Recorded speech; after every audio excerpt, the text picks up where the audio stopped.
안녕하세요. 치유 목회를 가르치는 남자 준자 희자 목사입니다. 치유 목회 지금까지 여러분들이 강의를 듣고 많은 아마 우리가 실상생활에서 필요한 것을 아마 배웠을 것입니다. 이제 이 시간에는 인격적인 목회 자세로 디모데후서 2장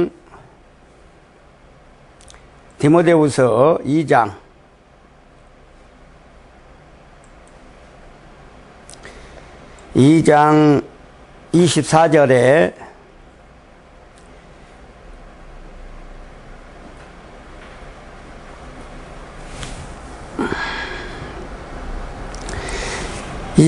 주의 종은 마땅히 다투지 아니하고 모든 사람에 대하여 온유하며 가르치기를 잘하며 참기를 잘해야 된다고 성경은 말씀하고 있습니다. 우리가 치유 사역을 할 때 우리 목회자들이 혈기내고 또한 분내고 이런 것들은 치유 사역에 도움이 되지를 않습니다. 그래서 목회자들은 겸손함으로 온유함으로 항상 목회자는 그리스도적인 자세와 인격과 그 자세를 잊지 않고 목회를 해야 됨 줄 믿습니다. 만약에 목회자가 비인격적인 품격을 소유하면 성도들과 신자들에게 상처를 주게 되며 예수님을 믿으려는 사람들에게 신앙을 포기하게 만드는 기계가 될 수 있다는 것입니다. 또한 성도와 올바른 관계를 유지하기보다는 자신의 지위와 안전을 위하여 아부하거나 또한 현실과 타협하는 자세를 취하게 될 수도 있다는 것입니다. 인격적인 목회를 우리가 하려면 모든 영혼을 그리스도의 사랑으로 순수하게 아끼어야 한다는 것입니다. 또한 예수님의 섬김의 본을 따라 성도들을 섬겨야 할 것이고 또한 성도들이 잘못된 길로 갔을 때는 이들을 선도하여 바른 길로 인도하는 목회를 해야 된다는 것입니다.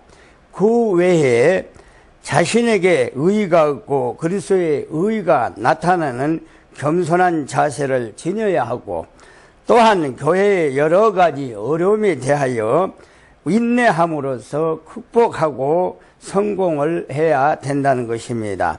자, 교회의 본질에 잘못된 성도는 징계하는 것이 여기에 포함되어 있다는 것입니다. 징계를 지혜롭게 하는 것도 우리 목회자들에게 준비할 인격적인 특징 중에 하나라는 것입니다. 목회란 어떠한 면으로 본다고 한다면은 인격의 전달 행위입니다.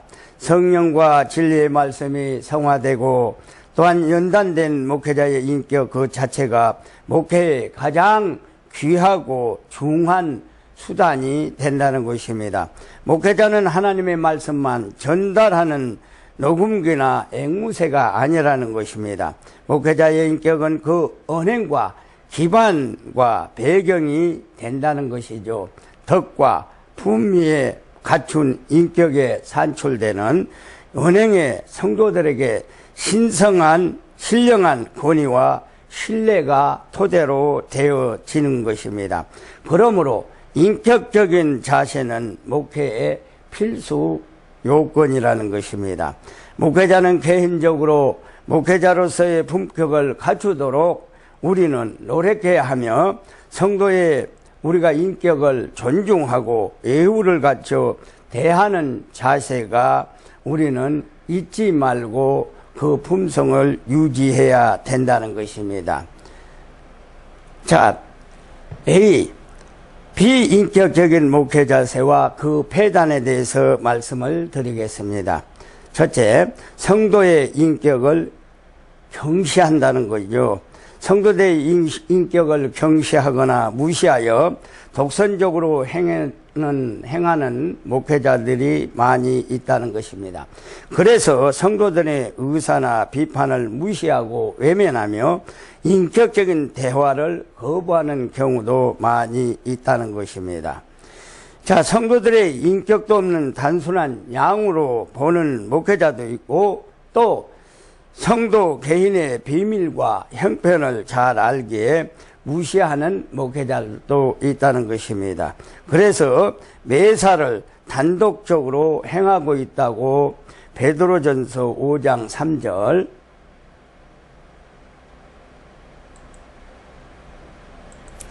자, 이 같은 자들에게 주장하는 자세를 하지 말고 양무리의 본이 되라 이렇게 말씀하고 있습니다. 즉, 내 말만 주장하지 말고 양들의 의견을 들어서 그들의 본이 되는 목회자가 돼야 된다고 말씀하고 있습니다. 더 나아가서는 성도의 인격을 야만적으로 마구 짓밟은 이들도 있다고 고린도 후서 11장 20절에도 말씀하고 있습니다. 자, 누가 너희를 종으로 삼거나 잡아먹거나 빼앗거나 스스로 눕히거나 뺨을 칠지라도 너희는 용납하여라 이렇게 말씀하고 있습니다. 즉 성도들이 무슨 불편한 말을 한다 할지라도 우리는 그 소리를 듣고 용납하여 주고 너그러이 사랑으로 베풀 때에 이와 같이 치유 목회는 하나님이 함께 하심으로 말미암아 모든 것이 하나님의 뜻과 섭리 가운데 이루어진다는 것을 깨닫는 저와 여러분이 되시기를 바랍니다. 자, 이와 같이 비인격적인 처세로 인해 그 영혼이 상처받고 신앙까지 포기하는 배단도 적지 않다는 것입니다. 우리나라는 왜 목회자들은 이와 같이 권위적인 목회의 자세를 지니고 있지는 않는지 우리가 뒤를 돌아야 보아야 된다는 것입니다. 둘째, 성도들을 방치하는 것은 안 된다는 것이죠. 위에서 언급한 경우와 반대의 예도 성도의 인격을 올바르게 대하지 못하는 목회라는 것입니다. 즉 성도들과 타협하는 목회자, 성도의 그릇된 생활을 방해하는 목회가 그것이라는 것입니다. 사도 바울은 말하기를 너희도 알거니와 우리가 아무 때에도 아첨이 말이나 탐심의 탈을 쓰지 아니한 것은 하나님이 증거하시니라고 데살로니가전서 2장 5절에 말씀하고 있습니다. 자신의 안정과 이익을 위하여 성도들에게 아부하고 아첨하며 타협하는 자세는 역시 비인격적인 목회 자세라는 것입니다. 이는 목회자의 품위를 포기하는 것이요 성도의 인격을 불의에 방치하는 잘못된 목회 방침이라는 것입니다. 그와 같이 목회의 결과로 성도들을 뒤틀리고 오염된 인격자가 되어 버린다는 것입니다. 그리스도의 진리에 이르지 못하고 고향된 그리스도의 인품과 먼 사단의 지식이 되어버린다고 마태복음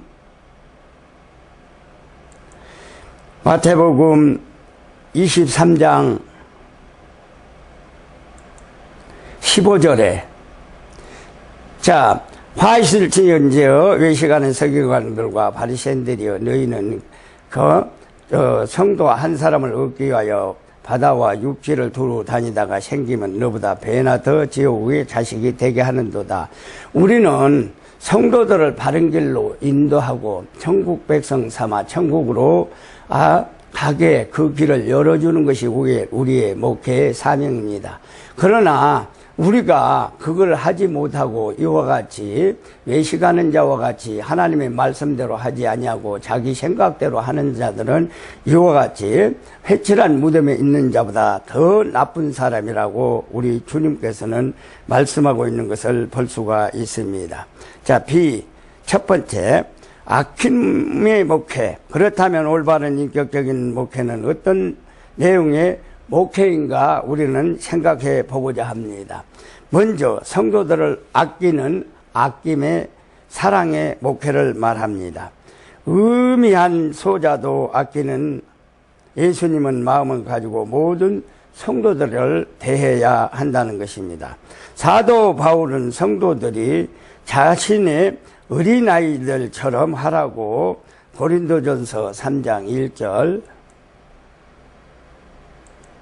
자, 형제들아 내가 신령한 자들을 대함과 같이 너희도 말할 수 없어서 육신에 속한 자 그리스도 안에서 어린아이들의 대함과 같이 하노라. 여러분 어린아이를 사랑과 사랑으로서 대하지 아니하면 어린아이들을 우리가 사랑할 수가 없지요. 이같이 사랑으로 대할 때 어린아이는 부모를 따르든가 사랑하는 사람을 따르게 되어 있다는 것입니다. 이와 같이 치유 목회도 사랑으로 대할 때에 어린아이와 같이 사랑으로 대할 때 그들이 그 말씀에 청종함으로 말미암아 그들이 치유의 사역이 빨리 이루어지고 또한 건강한 삶으로 우리가 주님 앞에서 믿음의 생활을 할 수 있다는 것을 우리가 알 수가 있다는 것입니다. 자, 또한 시집 보내는 딸처럼 우리가 아껴라. 요같이 병든 자들은 요같이 아껴줘야 된다고 고린도후서 11장 2절. 자, 내가 하나님의 열심으로 너희를 위하여 열심을 내노니 너희가 정결한 처녀로 한 남편의 그리스도께 드리려는 중매함이로다. 그러나 나는 요같이 남편 한 여인이 남편을 섬기는 것 같이 요같이 우리가 환자들을 섬길 때 환자들이 치유의 사역이 빨리 치유가 되고 또한 그가 안정한 마음으로 평안한 마음으로 우리가 믿음의 세상에서 하나님을 잘 믿고 그리스도를 잘 믿고 하나님 앞에 순종하는 삶의 길로 믿음의 길로 달려간다는 것을 깨닫는 저와 여러분이 되시기를 부탁을 드리시겠습니다. 이처럼 사람의 인격을 아끼는 목회가 인격적인 목회의 자세라는 것입니다. 어떤 외적인 조건에 우리는 연연하지 않고 성도들을 교회 유지와 성장의 도구나 소모품으로 우리는 보지 말고 그 영혼을 순수하게 아끼고 사랑하는 자세가 인격적인 목회의 근간이 되는 자세라는 걸 깨달으시기를 바랍니다. 또한 성도 한 사람 한 사람이 내 것이 아니라 그리스도께서 택하신 백성이요 그리스도의 것임을 우리는 인식하고 목회자의 아낌에 사랑으로 목회할 수 있어야 된다는 것을 믿으시기를 바랍니다. 둘째, 섬김의 목회.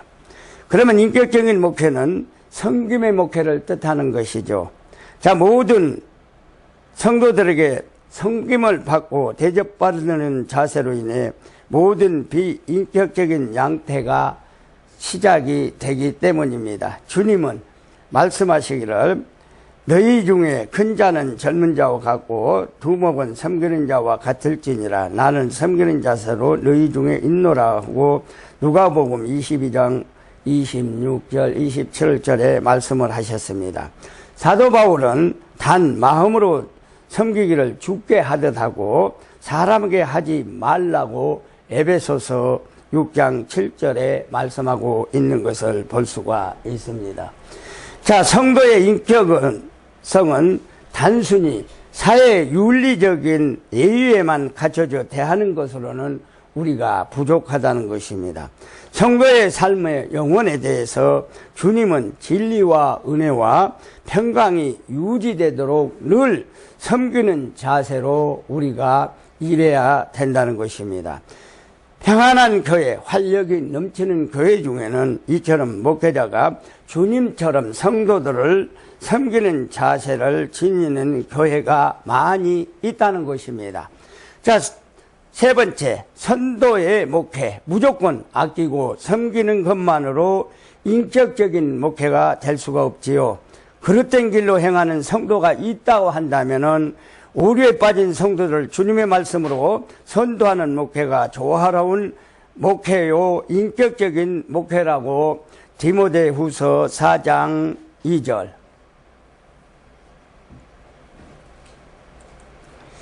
자, 디모데후서 4장 2절에 너희는 말씀을 전파하라. 때를 어떤지 못든지 항상 힘쓰라. 범사에 오래 참과 가르침으로 경책하며 경계하며 구원하라.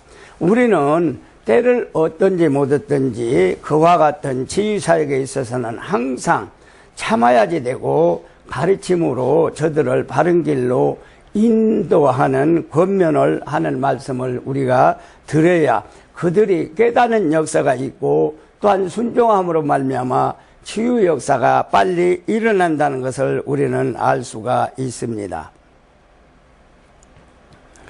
또한 디도서 1장 9절.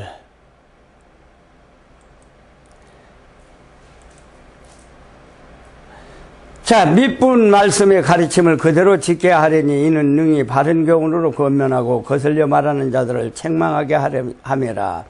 하나님의 말씀을 진실로 그대로 지킬 수 있도록 우리는 교훈하고 권면하고 또 그들이 잘못된 길로 달려간다고 한다면은 책망할 수도 있고 바른 길로 우리가 갈 수 있도록 인도해야만이 그들이 정상적인 믿음의 생활에서 치유의 사역을 감당할 수 있다는 것을 우리가 볼 수가 있습니다. 또한 성도의 영혼은 주님의 진리 안에서 성장하기를 원하는 것이 그 성도를 진정 인격적으로 대하는 것이기 때문입니다. 인격적인 목회 방법은 무엇인가? 첫째, 겸손으로 무장하라. 자, 성도들에 대한 인격적인 우월감으로 인해 참된 인격적인 목회를 하지 못하는 경우가 있다는 것입니다. 그러므로 목회자는 인격적으로 성도나 자신이나 주님 앞에 동등한 존재임을 인정하라는 것입니다. 즉 성도나 목회자나 동일한 사람이라는 것이죠. 그 외에 하나님 외에는 신이 없기 때문에 우리는 아무리 목사가 되었다 있다 한다 할지라도 성도와 동일한 사람이라는 것입니다. 그래서 동일한 사람으로 우리가 존중하고 또한 인격적으로 존중하고 사랑할 때 이 치유의 사역이 빨리 이루어진다는 것을 깨닫는 우리 모두가 되시기를 바랍니다.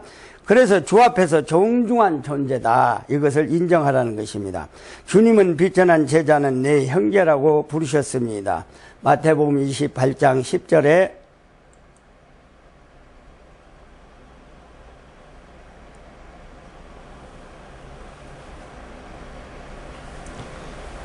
이건 잘못되다 마고. 자, 이와 같이 23장 마태복음 23장 10절.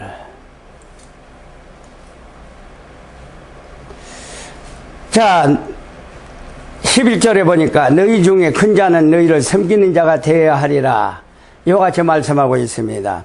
여러분, 우리가 높임을 받으려고 한다면은 우리는 그들을 섬겨야 된다고 말씀하고 있습니다.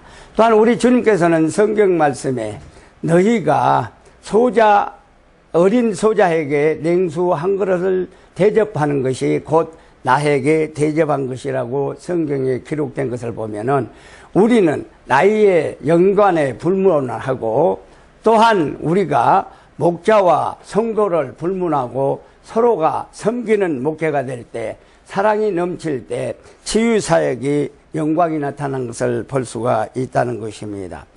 자, 그래서 이와 같이 하나님은 목회자는 인격적으로 성도나 자신이나 주 앞에서 동등한 것을 우리가 서로 인정하라고 말씀하고 있습니다. 이와 같이 주님의 겸허한 목회를 우리가 받아들여서 겸허한 목회자가 되어야 된다는 것을 볼 수가 있습니다. 두 번째, 인내하면서 하라. 자, 따질 것 따지고 판결한다면 결국 인격적인 목회를 할 수가 없습니다.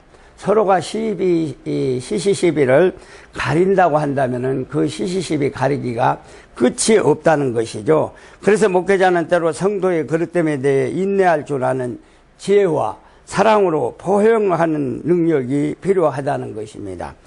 인내는 모든 사물과 또한 사건의 진상을 올바로 판단할 수 있는 유일한 수단이 되고, 또 교회의 원주인이신 하나님께서 문제의 판결을 의뢰하는 수단이 되어야 된다는 것이에요.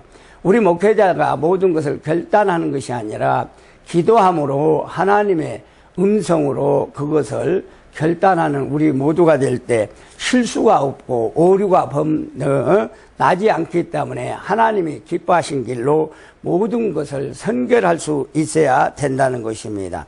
그래서 성도 스스로 회개케 하는 것이 가장 좋은 방법이라는 것이죠.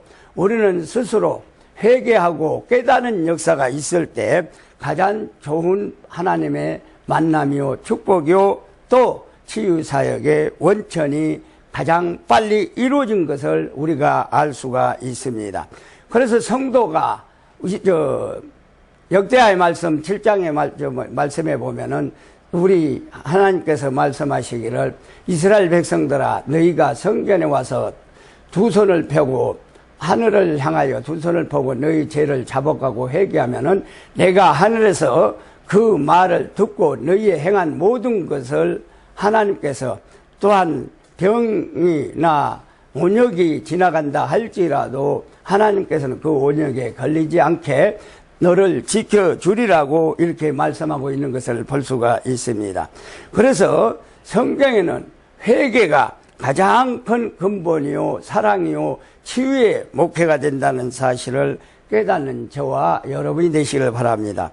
그래서 성경은 모든 겸손과 온유로 하고 오래 참음으로 사랑 가운데 서로 용납하라고 에베소서 4장 2절에 말씀하고 있는 것을 볼 수가 있습니다. 서로 용납하라는 것은 무엇을 말할까요? 서로 용서하라는 뜻이죠. 우리는 용서함으로 말미암아 모든 것이 하나님의 사랑으로 풍족하게 누릴 수 있고 하나님의 은혜 안에서 성령의 기름 부음이 저와 여러분에게 임할 때에 여러분의 모든 육신의 질병은 마음에 또한 근심 걱정이 주님께서 해결해 주신 것을 깨닫는 저와 여러분이 되시기를 부탁을 드리시겠습니다. 자, 세 번째 징계함이란 무엇일까? 디모데후서 2장 25절 말씀에 보면은 거역한 자들은 온유함으로 징계하라고 말씀하고 있습니다. 여러분, 우리가 징계할 때 혈기로 징계하게 되면은 서로가 상처를 받는다는 것이죠. 그래서 우리가 온유함으로 사랑으로 다독거리고서 징계할 때 그들의 마음이 혈기가 나지 아니하고 또한 성품이 온유함으로 말미암아 모든 것이 풀리고 열리는 역사가 있는 것을 볼 수가 있습니다.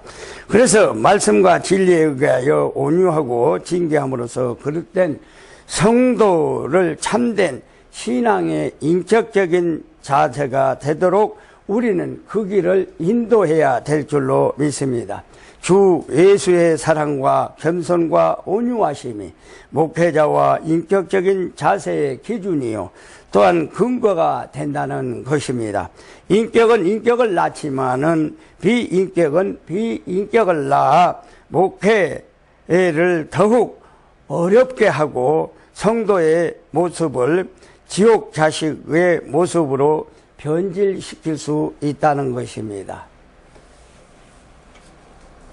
여덟 번째, 예수님만 본받은 마음을 갖자. 예수님에만 본받은 마음을 갖자. 살전 1장 6, 7절. 자, 오늘 보면은 또 너희의 많은 환난 가운데 성령의 기쁨으로 말씀을 받아 우리 주를 본받은 자가 되었으니 그러므로 너희가 마게도냐 야가에 있는 모든 믿는 자의 본이 되었느니라. 아멘. 이와 같이 하나님을 믿는 자는 본이 되라고 말씀하고 있습니다. 이와 같이 하나님은 모든 사람에게 평안과 은혜가 넘치고 평강이 있어야 마음이 근심이 없어지고 또한 기쁨이 나타남으로 말미암아 육체에 하나님께서 모든 질병은 근심이 없어야 빨리 낫는다는 것입니다. 그래서 성경 말씀에 근심은 뼈를 마르게 하거니와 기쁨은 병을 낫게 해준다고 말씀하고 있습니다. 그래서 우리는 근심하는 자보다도 웃음으로 기쁨으로 사는 자가 우리의 육체를 강건케 해준다는 걸 성경에 기록된 것을 볼 수가 있습니다. 자, 그래서 목회 상담자는 많은 세상의 지식과 상담 기술 등을 습득하고 부지런히 신학을 연구해야 하지만은 무엇보다도 주님을 본받는 목회 자세를 망각해서 잊어버리면 안 된다는 것입니다. 첫째, 주님의 교육적 목회 자세를 우리는 본받아야 된다는 것입니다. 주님은 실천적인 본을 보여주셨을 뿐만이 아니라 인격적인 목회를 하신 것을 볼 수가 있습니다. 둘째로는 목회 상담자는 주님의 희생적인 목회 자세를 우리가 본받아야 된다는 것입니다. 어떠한 상황에서라도 우리는 목회를 함으로써 사람들로 하여금 진리와 하나님의 진리와 그리고 타인들을 주님의 사랑하게 만들어야 된다는 것입니다. 이와 같이 타인들 사람 세상 중에서 살아가고 주님의 말씀대로 서로 사랑으로 살아갈 때 우리 하나님께서는 이와 같이 놀라운 이적과 기적이 나타난다는 걸 믿으시기를 바랍니다. 세 번째로 목회 상담자는 주님의 창조적인 목회 자세를 우리는 본받아야 된다는 것입니다. 주님의 사랑과 희망의 목회를 함으로 사람들로 하여금 하나님과 진리 그리고 타인들을 사랑하게 하셨을 뿐만이 아니라 이처럼 목회자는 연약한 인간이지만은 매우 수준 높은 삶을 살도록 주님으로부터 요구받고 있기 때문에 수많은 어려움이 우리가 따르게 마련이지만은 그 노력은 우리는 값진 결실을 맺을 수가 있다는 것입니다. 현대 기초산업의 기반을 이루는 기술 중에 금형기술이라는 것이 있습니다. 어떤 기계 부품의 모형을 만들어 대량으로 찍어내는 기술입니다. 이와 같은 부품의 원 모형을 금형이라고 하는데, 그러므로 부품을 일일이 사람으로 제작하지 않고 정교한 부품을 대량 생산케 함으로써 현대 기술의 사람의 요체가 된 기술이 바로 원 모형의 기술이라는 것입니다. 자, 임상 목회에서도 그와 같은 영원한 본이 있다는 것입니다. 성경은 목회의 영원한 각본, 또 모본, 또 원형의 그리스도를 우리에게 제시해 주고 있는 것을 볼 수가 있습니다. 예수 그리스도의 목회는 영원한 동기요 수단이요 목적이고 아무리 강조해도 지나침이 없다는 것입니다. 우리가 지금까지 논의한 임상 목회의 모든 내용도 사실은 그리스도의 그것을 본받고 적용해야 함을 우리는 강조하고 가르쳐야 한다는 것입니다. 본 연구에서 예수는 어떤 목회를 받아야 하는지를 우리는 살펴보고 넘어가야 될 줄 믿습니다. 자, 이 말씀에 보면은 교육적 목회 자세가 있습니다. 첫째, 실천적인 목회를 말하고 있습니다. 예수 그리스도의 목회의 특징은 그 온전하신 교육적 목회 자세라는 것입니다. 그리스도는 모든 선생 중에 우뚝 서신 위대한 최고의 선생님이십니다. 우리가 복음서에 관해 일천하더라도 예수님께서는 그 생애 중에 많은 사건과 정력을 제자들에게 바치신 것을 우리는 쉽게 알아볼 수가 있습니다. 특히 그분의 목회의 특징은 교훈과 함께 교훈의 실천을 보이신 점이라고 말할 수가 있습니다. 즉 용서와 화해 그리고 하나님에 대한 충성과 신앙심을 가르치셨을 뿐 아니라 그대로 말씀을 하시고 행함으로 보이셨다는 것입니다.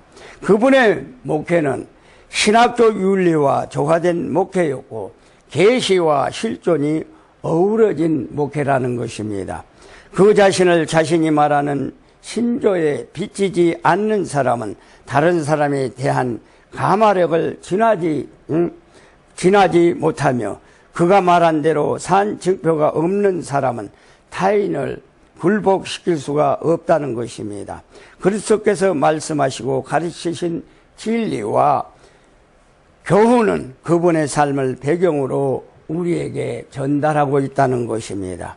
이를 위하여 너희가 부르심을 입었으나 그리스도도 너희를 위하여 고난을 받으사 너희에게 본을 그쳐 그 자취를 따라오게 하셨느니라고 베드로전서 2장 21절에 말씀하고 있습니다. 성경은 우리에게 말씀을 하고 있습니다.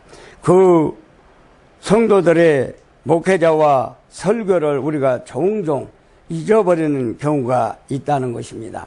그러나 목회자의 행동은 성도들에게 영원한 인각이 되고 또한 인각이 된다는 사실을, 각인이 된다는 사실을 잊지를 말아야 할 것입니다. 둘째, 인격적인 목회. 자, 그리스도께서 이러한 교육적 목회를 하셨다는 의미는 그가 가르치는 제자들에게 온전한 인격적인 태도를 취하신 데 있다는 것입니다. 그분은 자신을 따르는 자에게 대적하는 자에게나 한없는 인격적인 존중하며 그 자세를 취해 왔다는 것입니다. 즉 사람들로 하여금 각자가 스스로 의사 결정을 하여 그 진리를 선택하도록 유도하고 선도하시는 자세를 취하시고 있다는 것입니다. 배신자 유다에게도 내 하는 일을 하라고 하셨고, 대적자들의 시험에도 그들을 오류를 지적하셨고, 또 참진리와 사실을 깨닫고 스스로 깨닫게 하시려고 온유하게 가르치시고 말씀하셨다는 것입니다. 예수님께서는 자신의 권위를 양보하지 않으신 것처럼 사람들의 고유한 인격의 가치와 진리도 철저히 존중해 주셨다는 것입니다. 진리를 억지로 주입하거나 훈련함으로써 사람들에게 교육되지 않는다는 사실을 예수님께서는 너무나도 잘 알고 있었던 것입니다. 이는 창세로부터 성부와 하나님과 더불어 인간의 의지와 타락과 회개의 사건들을 지켜보시면서 그 경험에서 나오는 교육의 자세요, 인간들의 영혼을 당신의 형상대로 지으신 창조주의 당연한 교육의 말씀입니다. 목회자는 이와 같은 예수님의 인격적인 목회 자세를 우리는 배워야 될 줄 믿습니다. 과연 교회의 외적인 성도 숫자만큼 그리스도의 계명과 진리에 진심으로 순종하는 성도들로 당신의 교회가 이루어지고 있는지 우리는 생각해 보라는 것입니다. 신앙은 흉내낼 수가 있습니다. 그러나 주님의 진심으로 당신의 말씀에 순종하는 성도들을 원하시고 계시고 자기의 그런 사람을 자기의 백성들로 인정한다는 사실을 우리는 기억해야 될 줄 믿습니다.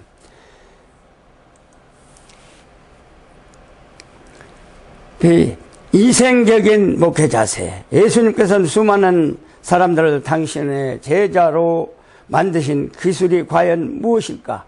능란한 사교실인가요? 아니면 뛰어난 행정력과 지도력, 그 비결은 과연 무엇일까? 바로 희생의 섬김의 자세라는 것입니다. 목회 성공의 기본을 삼으셨다는데 대다수는 우리는 그것에 눈길을 모아야 됩니다. 목회는 늘 수많은 문제가 항상 존재하고 있다는 것입니다. 불신, 불순종, 배신, 당파 싸움, 이 서로가 몰리의 갈등, 분쟁 등 이와 같은 문제가 발생했을 때 우리는 어떠한 자세로 해결해야 되는가? 자, 예수님은 그와 같은 모든 문제들을 제자들의 힘과 수고와 희생으로 해결하신 때가 없다는 것입니다. 자신의 희생으로 해결하셨다는 것입니다.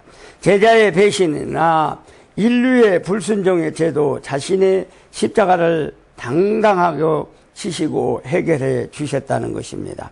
이와 같은 희생의 섬김과 자세는 목회자의 매력이요 유일한 힘이라는 것입니다.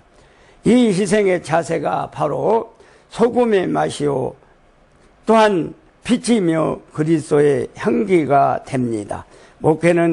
우리 목회자들은 이러한 희생의 자세를 배경으로 모든 것을 이루어 나가시기를 바랍니다.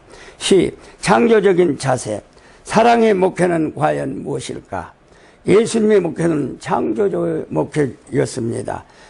생명과 진리의 가치를 창조하시고 또한 그것들을 사랑하는 사람들을 창조한 것이 예수의 삶의 열매가 되었으며 목회의 목적이 되었다는 것입니다.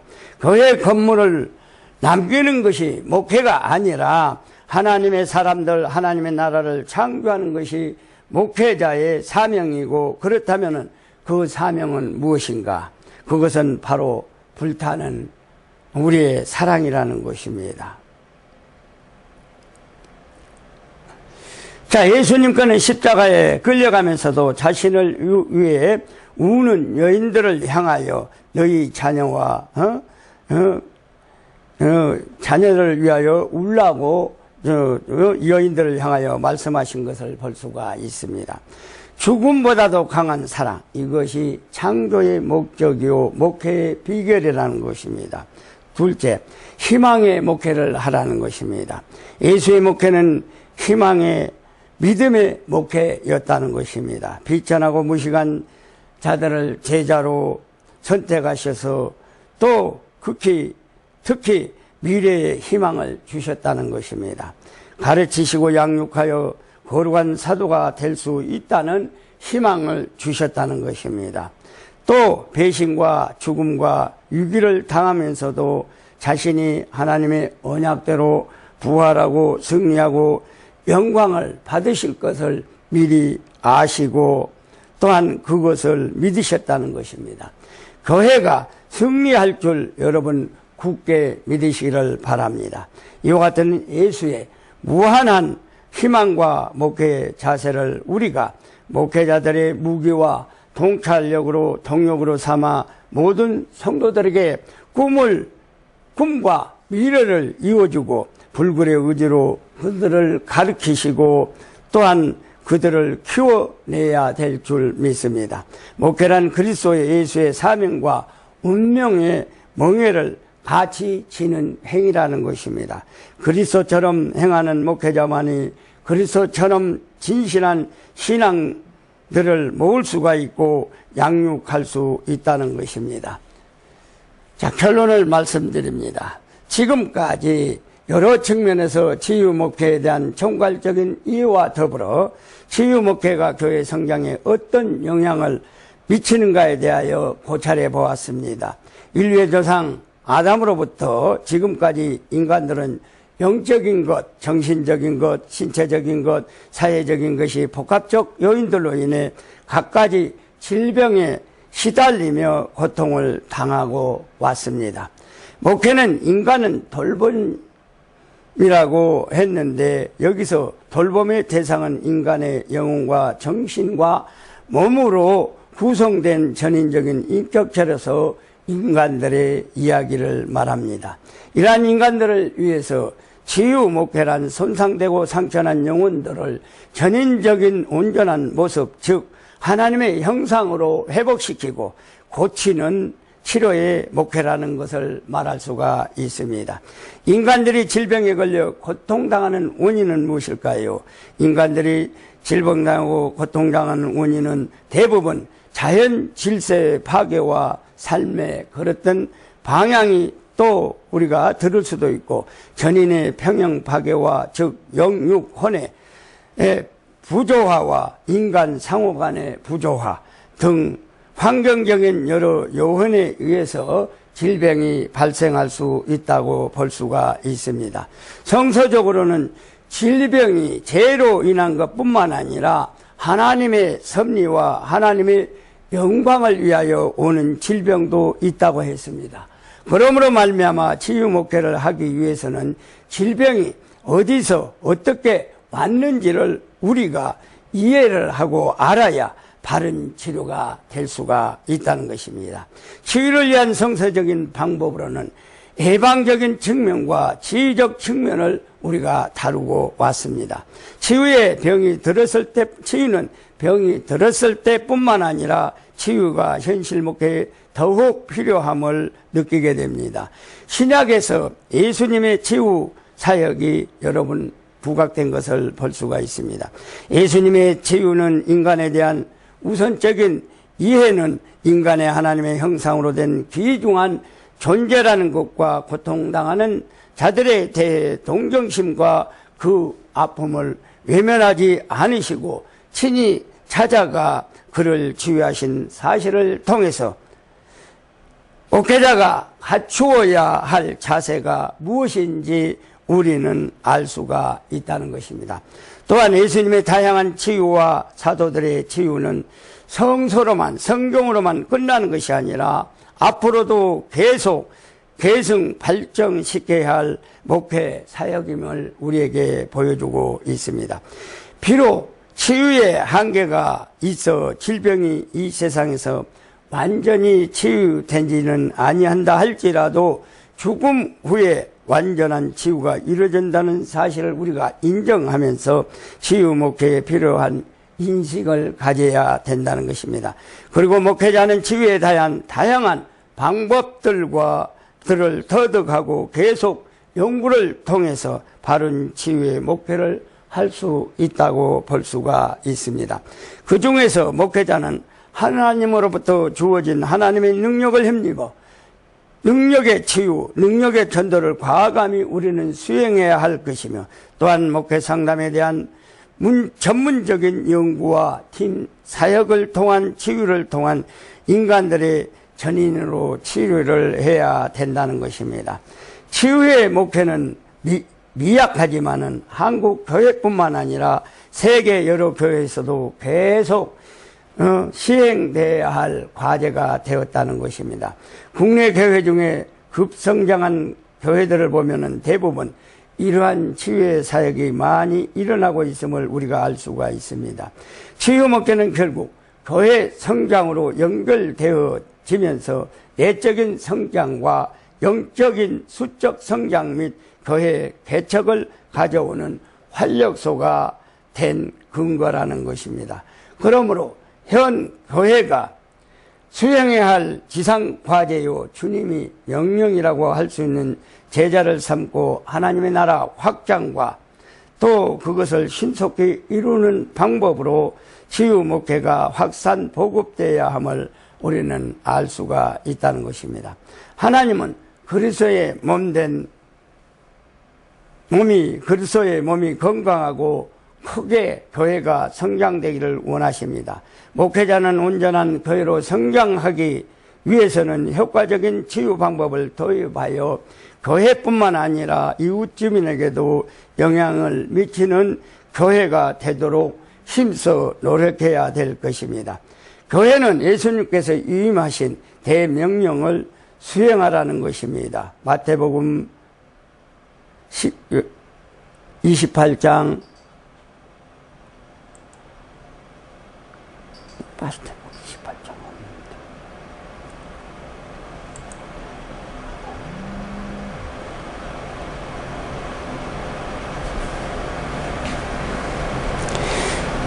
자, 그래서 이와 같이 목회는 치유하는 것을 우리는 말씀하고 있는데 제단으로 맹세하는 자는 제단과 그 외의 모든 것을 맹세하며 또 성전으로 맹세하는 자는 성경과 그 안에 계신 이로 맹세함이로다.